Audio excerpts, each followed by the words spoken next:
এই যে বিডিপি ভাই আমাদেরকে ইনফরমেশন দিছে যে হাই এক্স আসলে ওগুলো আটকানোর জন্য। তারপর আমরা ওই পাশে যাওয়ার ও আর আমি ওই পাশে গেছিলাম রাস্তার ওই পারে। উপরে যাওয়ার পর 3টা গাড়ি চেক আপ করছে, কোনো কিছু পাই নাই। তারপর এই গাড়িটা আসছে, আসার পর ওনাদের 2টা ফোন গাড়িতে ছিল, 2টা আইফোন ছিল দেখে আমাদের সন্দেহ হয়েছে। সন্দেহ হওয়ার পরে আমরা জিজ্ঞাসা করছি যে ভাই কিছু আছে, ওনারা বলছে না ভাই কিছু নাই। তারপর আমরা বলছি ভাই ব্যাগে কি, তারপর উনি একজন বলছে যে ব্যাগে কিছু নাই, আরেকজন বলছে ব্যাগে টাকা আছে।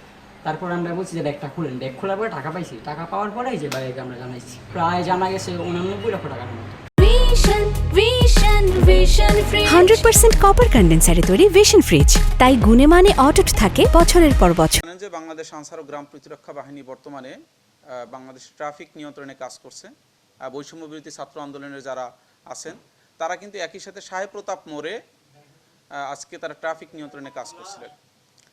এমন সময় একটা গাড়ি আসে, যে গাড়িটা তাদের কাছে সাসপেক্টেড মনে হলো, যে সেখানে 2টা আইফোন দেখতে পায়। পরে স্টুডেন্টরা গিয়ে ওখানে জিজ্ঞাসা করে যে আপনারা কারা, আপনাদের পরিচয় কি এবং গাড়িতে আর কি আছে।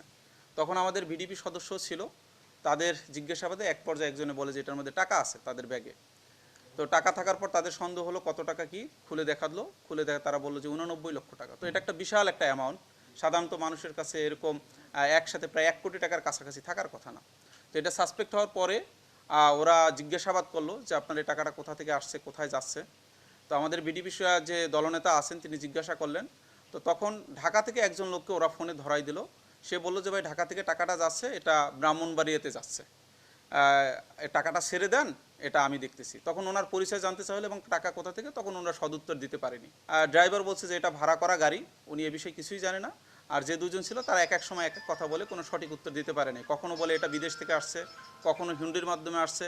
তখন জিজ্ঞাসা করলে কত টাকা বললো, একজন এক এক কথা বলে, কেউ বলে 5 লাখ টাকা, আবার কেউ বলে আমাদের 4-5 ভাই মিলে আসছে।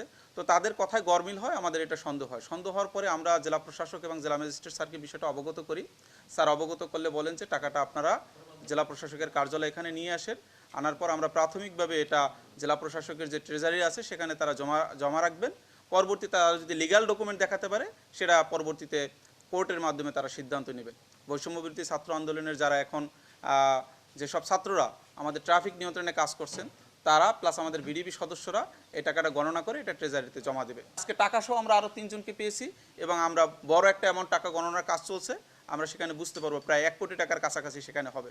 তো আইনশৃঙ্খলা পরিস্থিতি নরসিংদীতে যারা অবনতি ঘটানোর চেষ্টা করছে তারা এখন ধীরে ধীরে আটক হচ্ছে। আশা করছি আমরা 2-1 দিনের মধ্যেই তাদের সকলকে আটক করতে সক্ষম হব এবং এই পরিস্থিতির উন্নতি হবে।